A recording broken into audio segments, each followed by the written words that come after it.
pinagsabi sa iyo ng Diyos. I-claim mo yun. Gawin mo na yun ngayon.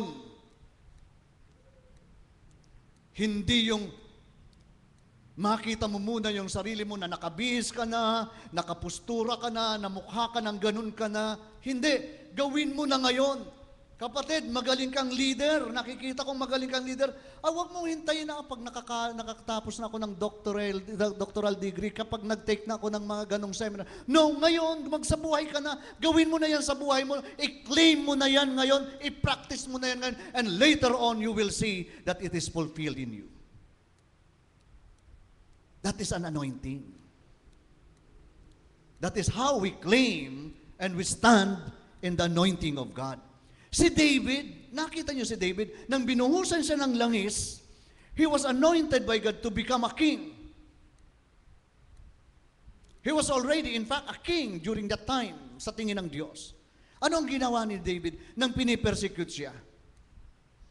Ginawa niya yung pag-honor sa king, nahahalilihan niya dahil gusto niya rin mangyari sa kanya na kapag siya'y hari na, katulad din sa iginagalang din sa kahit si Saul ay hindi nakagalang-galang, ginawa niya yung paggalang. Because he claimed that he will soon be a king. Nag-iipon na siya ng mga tao, nag-gather siya ng rapor.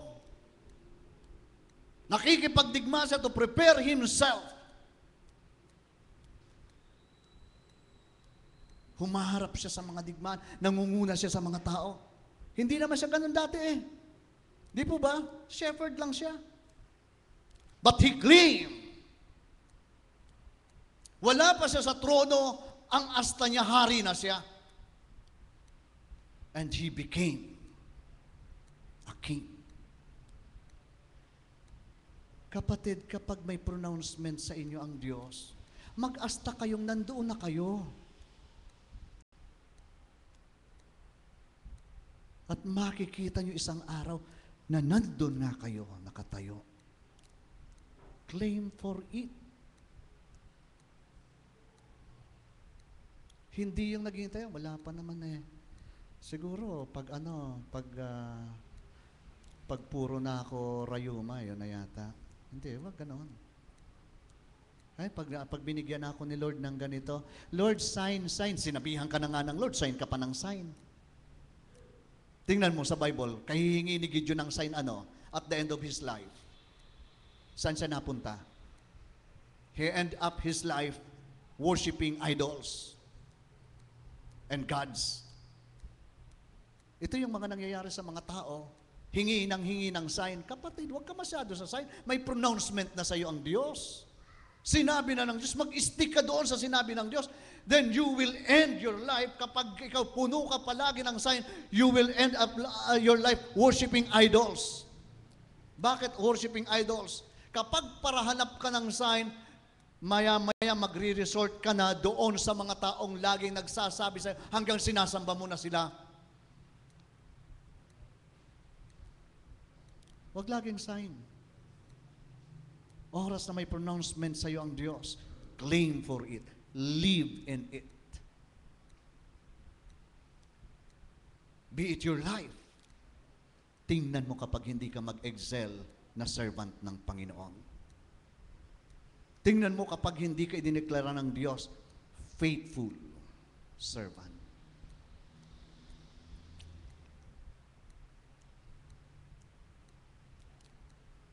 Totoo yan.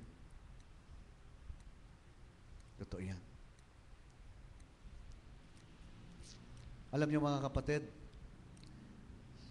si Pastor Eric ay idineklara na susuguin siya ng Diyos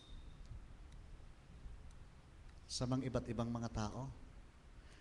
Nang nagsimula si Pastor Eric sa KTKK, nakakarinig yan ng mga insulto. Nire-ridicule yan. Alam yan ni Matt. Naririnig yan ni Matt. Naririnig yan ng mga kabataan natin na Alam mo yung mga nag-iinsulto sa kanya noon? Naniniwala na sa kanya ngayon.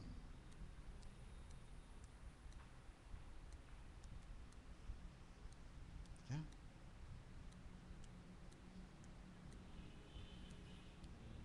Hindi pa nangyayari ito, sabi sa akin ng isang pastor. May susuguin ang Diyos na isang tao sa church. Ikaw lang ang nasa likod niya. Pangarap ko naman sana manguna eh. Ikaw lang nasa likod niya, ikaw magpapalakas sa kanya. Pero siya ang maghaharap. Nakikita ko yun sa amin ni Pastor Eric ngayon. Nakikita ko yun sa amin ni Pastor Eric ngayon. Ginagamit kami pareho ng Panginoon. Kapatid, i-claim mo lang yung mga pronouncement ng Panginoon sa iyo. Be blessed ka, pagagalingin ka niya, aayusin niya yan, mga bagay na yan sa inyo. Kayo naman, church, kapag nakakita ka ng kapatid na yun, huwag kang gumanon, maniwala. No, isupport nyo, ipag-pray nyo. Kapag may nagsabi sa parang ito ang sinasabi sa akin ng Panginoon, huwag mong taasan ng kilay, ipag-pray mo, baka nga yung totoo, inisulto mo ang Diyos. Diba? Pag hindi ka nakakita ng isang church na inuuga ng kapangyarihan ng Diyos,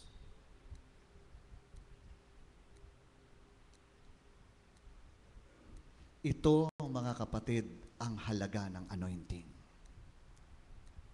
Bakit natin ito pinag-aaralan? It's about time for us to desire for it. Do not be contented with your Christian life na ganyan lang tayo, kapatid. Ang daming Kristiyanong talunan. Nakikita nyo? Yung mga taong nagsasabi, Pastor, ito lang naman ako eh. Talo yun. Pastor, talagang pang-miyembro lang talaga ako. Hindi lang pang-miyembro lang. Pantulog pa ako, Pastor. Pantulog pa. Kaya miyembro na lang, nakaupo, tulog pa. Ganun lang nga talaga ako, Pastor. Talunan yon. Yung mga taong nagsasabi sa church na, sila na lang, Pastor, kasi nakakaya. Talunan yon. Gusto niyo bang ganun ang buhay niyo? Wag. Malulungkot sa atin ang Diyos. Pinili ka ng Diyos. Hindi ka magiging Kristiyano kung hindi ka pinili ng Diyos. At dahil pinili ka ng Diyos, may pagagawa siya sa iyo.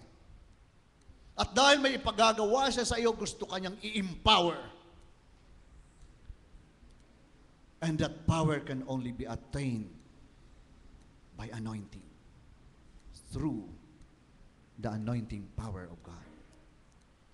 Naalala ko si Pastor Miyang, sabi niya sa amin noon, nang nagpipray siya, Panginoon, ibuhos mo sa Kanya ang makalangit na langis.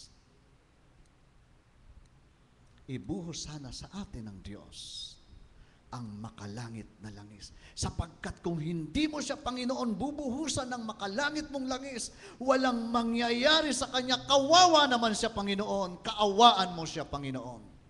Ganon yung mga panalangin niya noon. Totoo nga naman, nang pinag-aaralan ko yung tungkol sa anointing, di ba kaawa-awa tayo? Na Kristiyano ka nga, talunan ka. Wala kang magawa. Kapag inis ka kagad.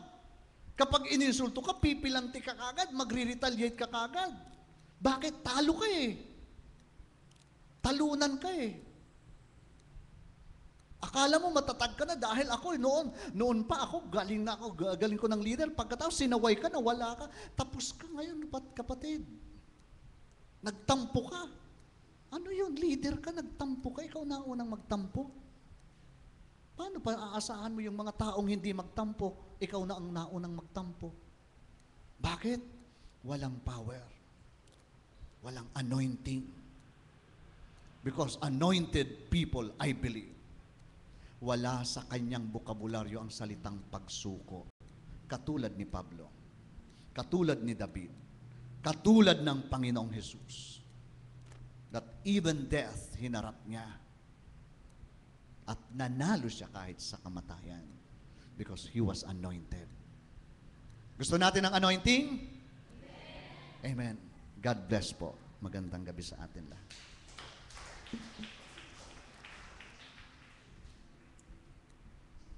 Magpapatuloy po tayo mga kapatid. Nais ho tayong magpatotoo ng kabutihan ng Diyos na ginawa sa atin. Sa kabutihan ng Diyos. Any testimony?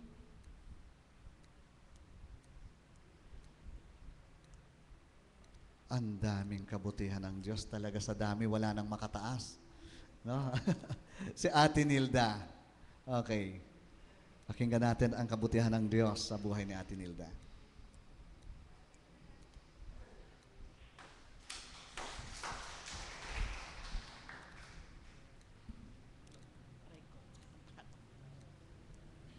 Magandang hapon ho.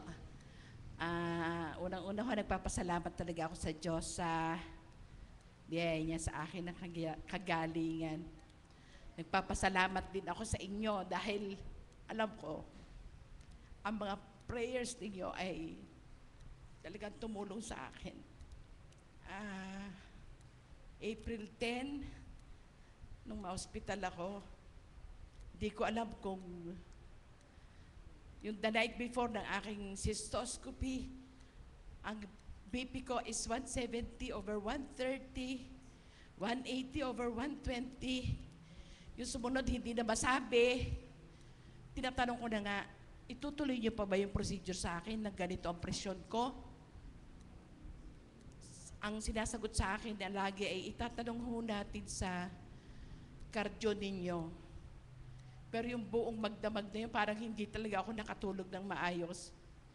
Noong time na dinala na ako sa OR, 7 o'clock ang schedule ko, so 6 o'clock nandun na ako. At hindi nila ako mabigyan ng pampatulog sa intravenous at hindi ako masaksakan ng swero. So, dinala ako ng OR na ako'y nagising, alam na alam ko. So, lahat, parang sabi ko nga, para akong papataying manok na dadalhin talaga doon na talagang, yung talagang gising na gising ka. At yung sa haba ng oras, ang talagang nagpalakas sa akin, una, nagme-memory verse ako, naubos na yung alam ko. Pangalawa, nakanta na ako yung mga praise and worship natin dito. Yung The Steadfast Love of yun, early in, new every morning, parang naka-long playing ako noon. Tapos hanggang sa, wala na akong makantang praise and worship, imnaryo na, nandiyan ang kabanal-banalan, kinakanta ko na sa isip ko. Talagang, yun na, talagang, para talagang ako'y makampante ako. At talagang, ang aking pag-iisip pati ay sabi ko nga, talaga Panginoon, ikaw, humawak sa akin. Tapos nung kinukunan ako pilit, sabi nung anesthesiologist, isang linya lang. Parang ako kinakausap. Hanapan ako ng ugat para lang sa anesthesia ko. Hanggang sa pati jugular na ang ginagawa sa akin. Parang ako nakabiting manok dito. Ako nilagyan ng unan at hinahanapan din ako ng ugat dito. Hindi pa rin. Singit, ginamit din ng singit, hindi pa rin. Kaya, yun na, ang last option nila yung laughing gas. Na hindi naman pwedeng procedure na matagal. Kasi ang effect daw nun ay dapat mabilis lang talaga. 30 minutes. At ako na may nagising. Nung ako'y nasa recovery room, sabi sa akin, ako'y antok na antok. Mami, sabi niya, nung mga nurse doon, natulog ka na doon, dito kailangan gising ka na. At akong mawawala ng diwa.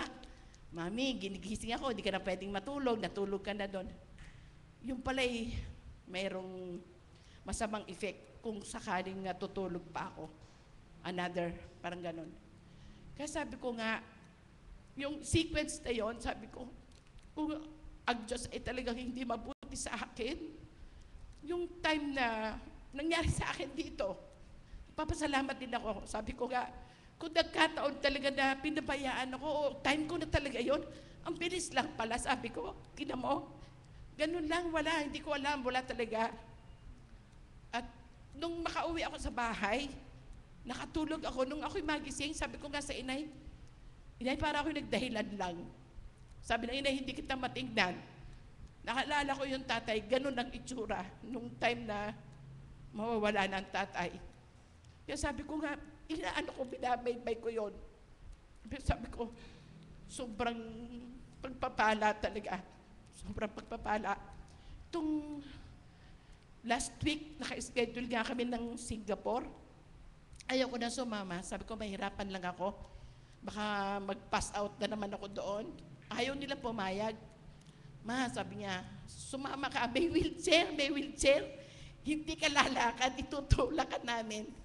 Ako sabi ko nga, sumama ako dahil sabi ko nga, para kumpleto yung family. At sabi ko nga, walang perang katumbas yung pagsama-sama namin, 4 na apo, 4 na anak, isang manugang tubi, kami mag-asawa, 12 kami lahat.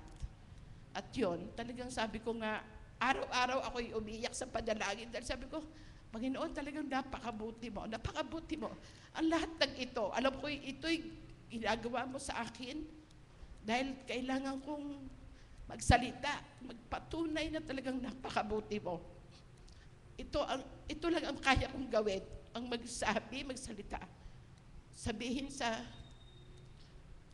kung hindi man sa inyo, kahit ito sa mga kakilala ko, na talagang ang biyaya, talagang walang katapusan. Again, maraming salamat sa Diyos at sa inyong lahat. Salamat sa Diyos sa kabutihan niya sa atin lahat. Okay, sino pa ho ang nais magpatotoo sa kabutihan ng Diyos? Okay, salamat at wala na. Meron pa ba? Okay, yung mga prayer, hindi, si Ate Joy. Magandang gabi ho sa inyo lahat. Papasalamat din po ako sa Panginoon Diyos dahil nung bali po, Tuesday po ng madaling araw, nung gabi po, masama ang pakiramdam ng anak ko si Migs. Hindi ko po, kasi sanay na naman ako pagka parang sumasama ang pakiramdam niya, akala ko lang, kaya. Nung pong mga bandang madaling araw, siguro mga alauna, tumatawag po siya sa may pintuan namin. Hindi ako po siyempre, sobrang pagod na dahil ang dami pong naging sunod-sunod na gawain ng mga nakaraang araw. Hindi ko po masyadong napansin, ngunit nakita po ni Mira na nakatayo sa may pintuan namin. Sabi niya, Mama, hindi po ako makahinga.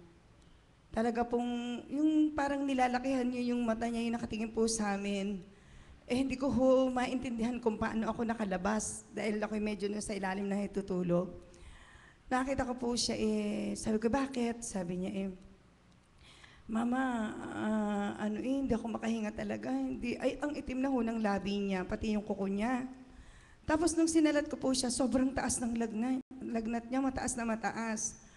Sabi ko po, ginising ko po si Mira. Kami po, hindi lang ako nagpahalata, pero ewan ko kung nararanasan niyo po, basta po sa pamilya, pag pamilya na yung mayroong karamdaman, parang nanghihina. Ako po, ganun ako, nanghihina ako pag isang kaanib ng pamilya or yung malapit sa akin, yun ang nakakita ko na ganun. Pero parang pagka po sa ibang tao, parang ang dali-dali mag-advise na, ate punasan mo, ate ganyan, parang kayang-kaya mong kumilos. Pero ako po, hindi ko maintindihan kung ano, ako po'y utos ng utos, ako po'y nakatayo, hindi ko po maintindihan kung anong gagawin, kung anong uunahin. Sabi na Topel, hindi ganyan. Pero hindi ho kami kumikilos. Hanggang nakikita na Topel, akala ko umalis, yung pala siyang gumagawa. Kuha po siya ng towel, tapos po tubig. Tapos sabi ko, kung ano-anong sinasabi ni Mix. One time nagsalita siya na sabi niya, kasi Mama, parang kanina ang dami-daming tao dito. Parang ang pakiramdam daw niya, may mga sundalo, siya lang ang na-rescue. Mga patay na daw yung mga nandoon. Sabi ko, ano ba ito sinasabi nito? Kung ano-anong sinasabi niya, sobrang talaga ang taas na lagnat niya. Sinasabi pa niya, nasan yung baril ko dyan?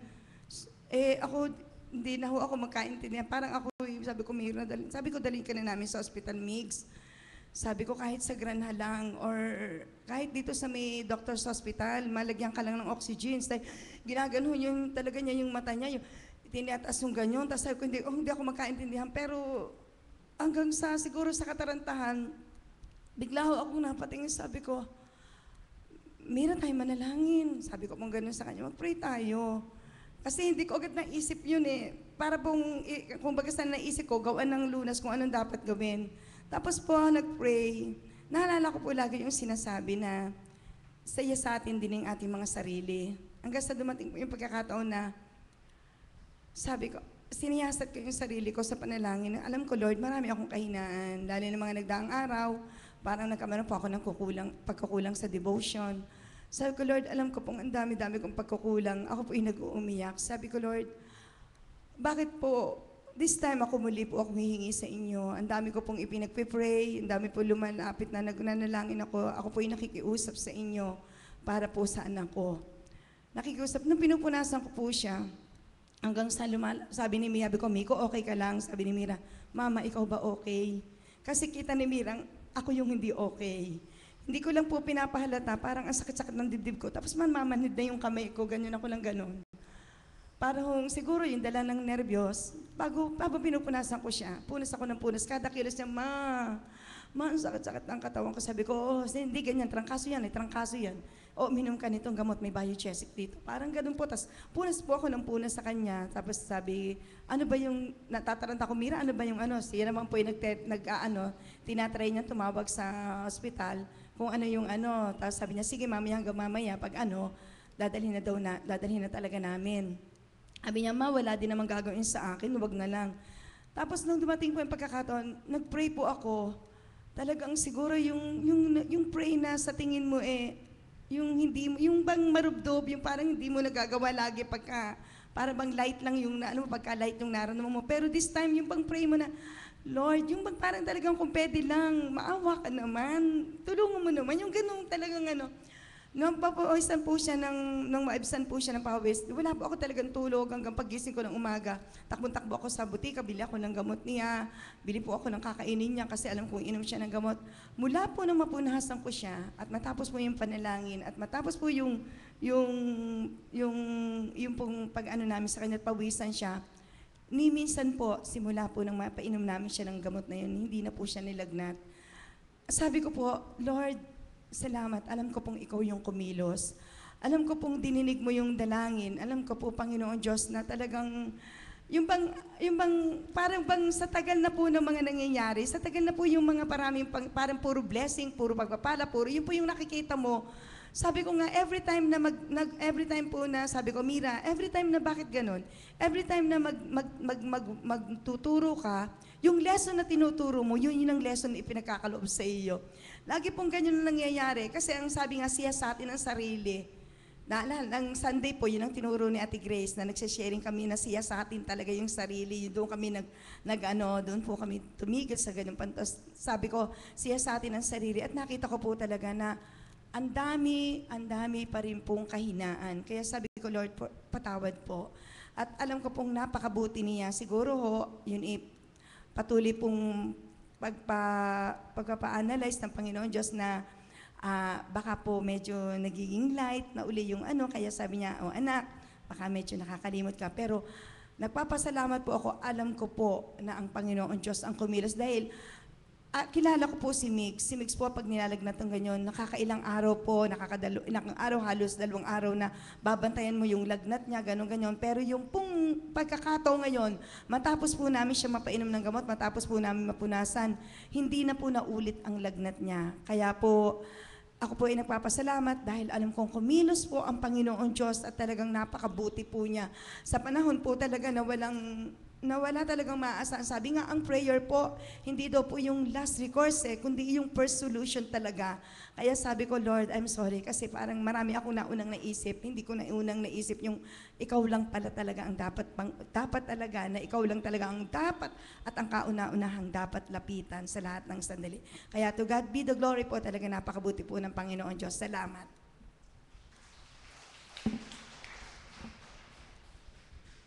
Okay, salamat sa mga patotoo na ibinahagi sa atin ngayon.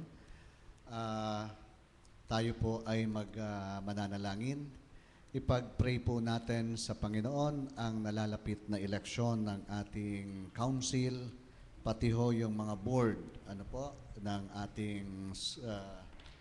ating church dahil magkakaroon ng eleksyon this coming Sunday na maging maayos lahat at ipili tayo ng Diyos ng mga mangunguna sa atin. Mga kapatid, ang election sa church ay hindi katulad. Alisin niyo yung kaisipan na para itong worldly politics. tingnan nyo ang lahat na nandoon na nakasulat. These are the people who are availing themselves to serve God. Hindi ito magkakakompetensya. These are all the people who are availing themselves to pray, to serve God.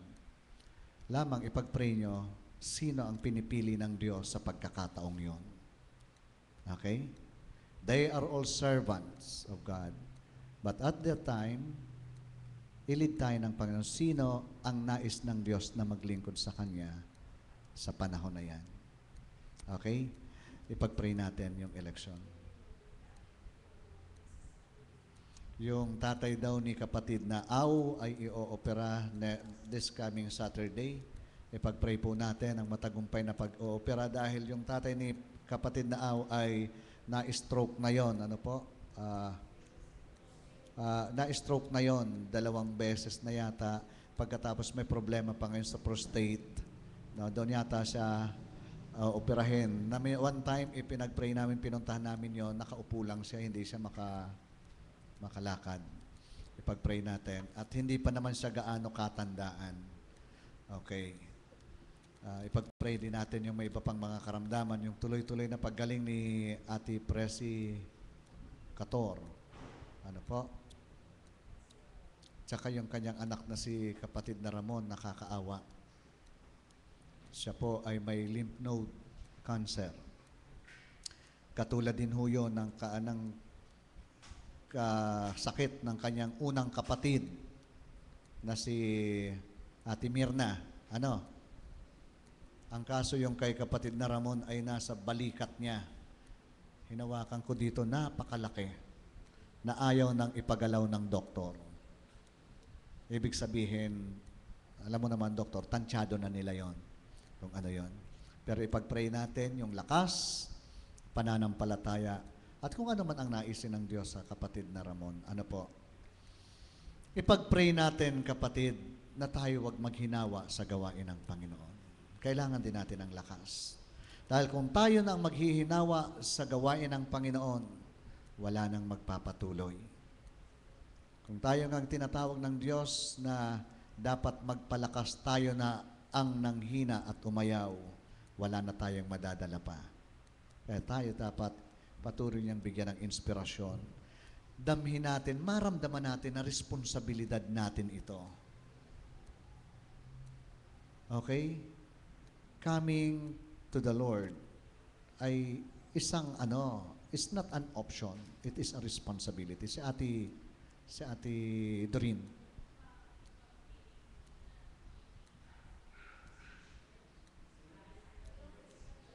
Yung Pulo Christian, po pala. Pulo Christian Church celebrate ng 25th anniversary niya. Ipag-pray natin, alam niyo itong church na ito, dati ito masigla. No? Ngayon, nag-deteriorate. Ngayon, ipag-pray natin na siya ngayon ay parang nagbabawi lang uli. Ipag-pray natin na makarevive siya ng ayos. Ipag-pray natin siya. Ang isa kasing weakness ng ating konferensya, yun ang lagi kong sinasabi sa conference, dapat itong maliliit na church ang lagyan ng full-time. At sabi ko rin, ang ipropose ko rin sa annual session sa aking report, na sana ang mga churches magbigay din ng kanilang mga plano sa conference. Magbigay tayo ng ating, ano yung annual plan natin? Alam niyo kung bakit? Doon maa-assess namin na nasa settlement committee kung ano ang dapat na manggagawa sa inyo. Akalain mo, sa 10 miyembro, hihingi ka administrative pastor. Anong gagawin dyan ng administrative pastor? Maghingi ka ng evangelist. Di po ba? Evangelist ang kakayanan ng isang pastor. Yung assessment, pag-assess ng mga churches. At pangalawa, ipag-pray din natin na magkaroon ng capability, yung kakayanan, yung ating conference na mag-support ng mga pastor na nandoon sa maliliit na churches. Dahil kaya tayo napipilitang kumuha ng part-time na pastor sa mga liit na churches dahil wala tayong kakayanang isupport. Kaya sana makakuha tayo ng kakayanan na ganun. At sikapin din natin na tayo nasa developed churches. Magbigay tayo ng maayos ng ating assessment. Dahil ito ang itinutulong natin sa mga maliliit na churches. Ano po? Nag-uusap kami ngayon initially, ipag-pray natin na yung mga developed churches magkaroon ng sinasabing adopt a church para makaano ng church. Makapag-maintain tayo ng mga manggagawa dahil nakakaawa yung mga manggagawa sa maliliit na churches. Okay? Ipag-pray natin yung pulo na maging maayos sa mga darating pang mga panahon ng kanyang buhay. Okay? Bibigyan ko po kayo ng 20 minutes prayer. Maghanap po kayo ng partner. Pray for each other. Personal prayer ito. Pag nag-ipon na tayo, that's the time na tayo magpipray tayo ng mga concern natin. Okay? Sa ngayon, yung inyong mga personal concerns, magpili kayo ng mga kapatid. Kung yung isang kapatid ay hindi pa marunong mag-pray, makigrupo siya. Dalawahan lang po ito. Kung may kabataan, halimbawa itong mga kapatid na ito hindi pa marunong mag-pray, you can join with other young people na marunong na mag-pray. Kahit hindi kayo mag-pray, pwede kayong magsabi ng inyong prayer request. Hindi nyo ipagpipray ang sarili nyo, ipagpipray nyo yung inyong partner. Okay? No other concern. Pray for your partner. Kaya tanungin nyo sila, wag munang mag-sharing ng katakot-takot. Ang ano yung prayer concern niya. Ano po? At sa loob ng 20 minutes, tayo po ay mag-iipon muli. Tayo ay mananalangin ng closing prayer. Okay?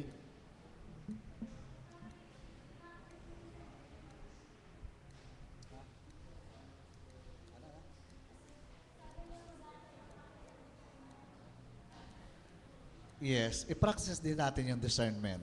Okay. Aside doon sa sinasabi niya, pray also what the Holy Spirit would want you to pray for that person.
Okay, mga kapatid, tayo po ay magsibalik na sa ating mga upuan. Nagpapasalamat tayo sa Diyos sa ating may bago tayong mukha kaharap ni kapatid na Joshua. Sino ba? Rick? Nick? Rick. Kapatid na Rick, welcome sa fellowship. Okay. Saka may isa pa akong nakita na babae. Kanina. Kaibigan ni Mark na matalik. Yon. Best friend ni Mark. I see. Okay, welcome din natin sa atin. Nasaan na siya? Welcome. I see. Okay, praise God. Mga kapatid, dito na tayo sa bench. Dito na tayo. At magsipasok sa mga upuan. At tayo po ay aawit sa Panginoon habang tayo nagbibigay, pagkatapos po natin magbigay ng offering.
lahat ay magstayo habang inaawit po natin ang awitin na ito. At i-claim nga po natin na ang Holy Spirit ang kikilos sa buhay natin, sa buhay ng iglesia natin, sa bawat buhay ng mga mahal natin sa buhay. At hayaan nating maramdaman natin yung pagkilos niya sa lahat ng sandali.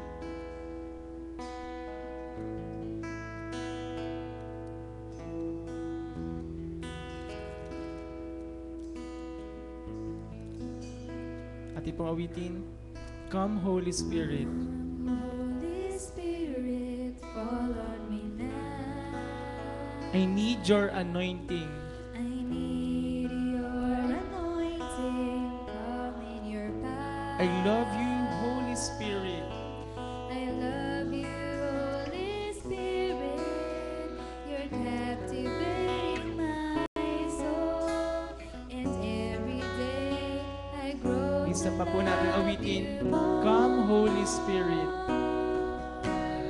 Come, Holy Spirit, fall on me now. I need your Anointing, come in your power. I love you, Holy Spirit. I love you, Holy Spirit. You're captivating our soul. And every day I grow to love you more. I'm reaching for your heart. You hold my life in your hand, drawing me closer to you. I need your power in you. Nothing compares to this place where I can see you face to face. I worship you in spirit and in truth. I'm reaching for your heart. I'm reaching for your heart. You hold my life in your hand, drawing us closer to you. I feel your power in you. Nothing compares to this place where I can see you face to face. I worship you in spirit and in truth. I love to worship you, my God. I love to worship you. I love to worship you, oh my Lord. I love to worship you, my Lord. And see your spirit fall in power. Your love unfolding. is from heaven. I love to worship you, oh God. I love to worship you, my God. I love to worship you, my Lord. I love to worship you, my Lord, and feel your precious bread of heaven, your all-consuming love. Holy Spirit, come in power. In power, change my heart. I want to live for you, my God. Let your spirit come in power, change my life. For you, my Lord, fallen as oh Lord, yes Lord, fallen as oh Lord. I love to worship you. I love to worship you. Patuloy po tayong umawit ng may pagpupuri at pagmamahal sa ating Panginoon. Worship you, my Lord. And see your spirit falling power, your love unfolding gifts from heaven. I love to worship you, my God. worship you, oh my I Lord. love to Worship you, my Lord, and see your precious bread of heaven. You're all consuming love. Holy Spirit, come in power, change my heart. I want to live for you, my God. Let your Spirit come in power, change my life, that I may live for you, my Lord.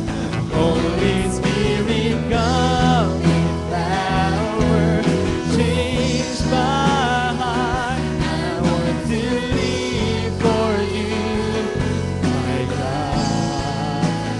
Let your Spirit come in power, change my life. Live for you, my Lord. Gonna dance, oh Lord.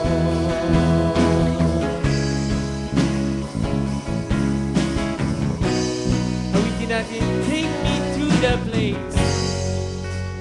Take me to the place, Lord, where there's nothing else but me and you. Longing for your presence. I know that you're calling me to you.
patuloy kami na nagpupuri at nagpapasalamat sa iyo, Panginoon, sa gabi nito.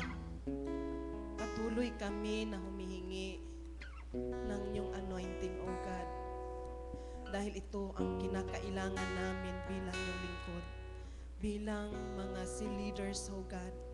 Kaya dakilang Diyos, kami ay nagmamakaawa, O Diyos, na ang anointing mo, Panginoon, ay maranasan namin sa buhay namin upang magiging makahulugan ang lahat ng aming ginagawa, O Diyos, upang magkaroon kami ng power, Panginoon, sa pamamagitan ng iyong banal na Espiritu na siyang patuloy na gumabay sa amin sa lahat ng gawain na ipinagkatiwala mo sa bawat isa sa amin.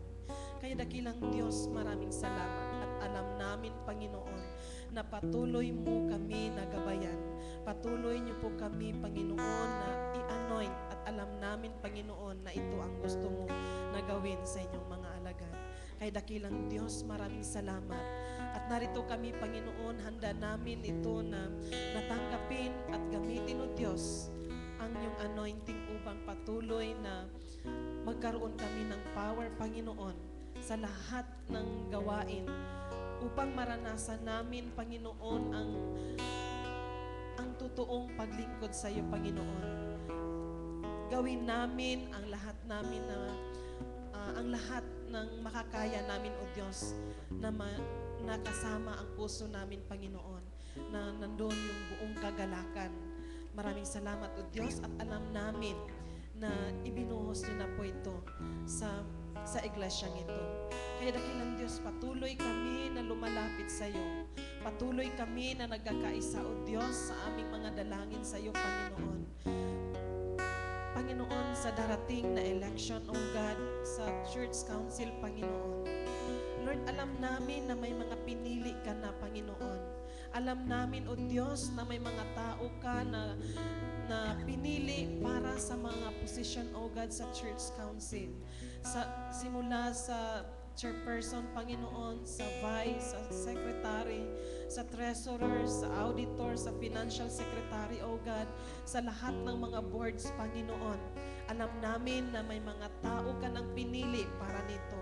Kaya dakilang Diyos, tulungan niyo po kami, Panginoon, na makita namin kung sino ang gusto mo na mag-serve sa iyo, Panginoon, sa pagkakataon na ito.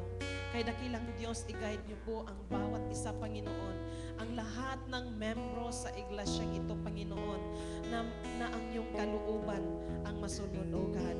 Kaya dakilang Diyos, maraming salamat at patuloy niyo po na gabayan, Panginoon, ang pinili mo, Panginoon, at alam namin, Panginoon, ay mangyari ang iyong kalooban sa iglesyang ito.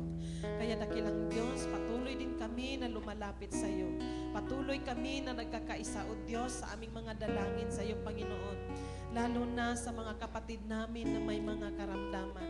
Batid mo ang bawat isa sa kanila, Panginoon. Batid mo ang bawat isa sa amin, Panginoon, na may mga desire na humihiling, O Diyos, ng complete recovery, ng complete healing, O God. Kaya patuloy mo silang pagpalain, Panginoon. Patuloy na ipadaloy sa kanila, Panginoon, ang kagalingan. At batid mo ang bawat isa, Panginoon, sa mga anak mo na narito ngayon. At sa mga kapatid namin na hindi namin nakasama, Panginoon, na may mga karamdaman, O God. At alam namin na kilalang-kilala mo sila. Kaya dakilang Diyos, kami ay nanampalataya na ikaw ay kumilos sa buhay ng bawat isa na may mga nararamdaman. Kaya dakilang Diyos, maraming salamat at alam namin na ibigay niyo po ito sa iyong mga anak. Patuloy din kami, Panginoon, na nagkakaisa at nagpapasalamat, Panginoon, sa aming kapatid na ibing, Panginoon, na ina-assign mo sa Pulo Christian Church, Panginoon. Lord, alam namin na may gagawin ka sa Pulo Christian Church sa pamamagitan ni Kuya Ibing, Panginoon, at ang kanyang pamilya. Kaya patuloy niyo po silang i-anoint, O God. Patuloy niyo po silang gamitin, Panginoon, lalo na sa preparation, O God, sa incoming na anniversary, Panginoon.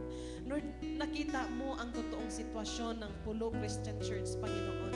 At alam namin kung gaano ito ka-active noon, Panginoon. Kaya dakilang Diyos, patuloy ka na kumilos sa iglesyang ito, Panginoon, sa lahat ng membro, Panginoon, ng Pulo Christian Church. Dakilang Diyos, maraming salamat at alam namin na may gagawin ka. Alam namin na may plano ka sa Pulo Christian Church, Panginoon. Kaya kiniklaim na namin, Panginoon, na ang successful na anniversary, Panginoon, na totoong maranasan ng lahat ng membro, Panginoon, o sa lahat ng mga tao, Panginoon, na a-attend sa anniversary na yun, Panginoon, makita nila kung paano ka kumilos sa Pulo Christian Church. Maraming salamat, O Diyos, at patuloy na ikaw ang mapuri, Panginoon, sa iglesia ng Pulo, Panginoon, at ikaw ang mapurihan, Panginoon. Makita ito sa lahat ng mga taong nakapaligid o sa lahat ng naninirahan doon. Ikaw ang makita, O Diyos, at mapuri sa lugar na iyon. Maraming salamat, O Diyos, sa katagumpayan ng anniversary, O God. At sa iyo lamang namin patuloy na pinapasalamatan, O Diyos, dahil alam namin na ikaw ang Diyos na patuloy na kumikilos sa iglesia mo dito sa lupa. Kaya dakilang Diyos, maraming salamat. At patuloy kami, Panginoon, na lumalapit sa iyo at nagpupuri at nagpapasalamat sa gabing ito, Panginoon. Maraming salamat sa reminders mo sa amin, sa mensahe mo sa amin sa gabing ito, na kinakailangan namin, O Diyos, ang anointing, na kinakailangan namin na hilingin ito sa iyo, Panginoon, dahil ibibigay mo ito sa mga taong pinipili mo, sa mga anak mo, Panginoon, na nag-desire na magkaroon nito. Kaya maraming salamat, O Diyos, at alam namin na i-empower mo na kami. Alam namin na ang lahat ng narito ngayon, o ang lahat ng mga believers, O God, ang lahat ng mga anak mo, Panginoon, patuloy na gumagawa dahil sa anointing na ibinibigay mo sa bawat isa, Panginoon. Maraming salamat, O Diyos, at sa iyo lamang ang papuri at pasasalamat sa pangalan ni Jesus na aming Diyos at tagapagligtas. At ngayon, humayo kayo na may kagalakan at kapayapaan sa puso. Pagpalain kayo ng Diyos Ama, ng Diyos Anak, at ng Diyos Espiritu Santo. Amen.